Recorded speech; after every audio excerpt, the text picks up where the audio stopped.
Why do you want to devour me? We can play together. Okay, fine. Let's play hide and seek.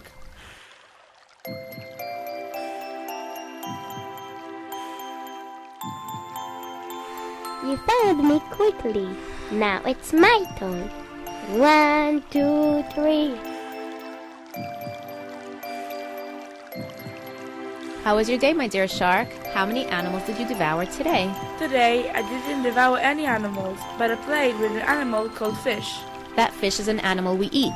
Don't play with it. How are you, little fish? How is it in the sea today?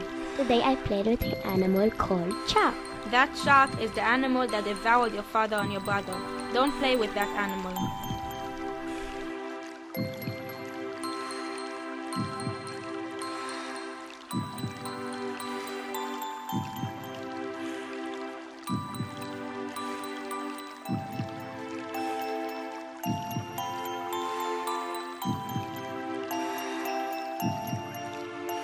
You are my enemy, but maybe we can make peace.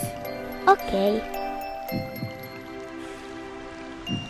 I'm having so much fun. Yeah, you're so funny. We need to be more open-minded and tolerant towards others. We all need to be more open-minded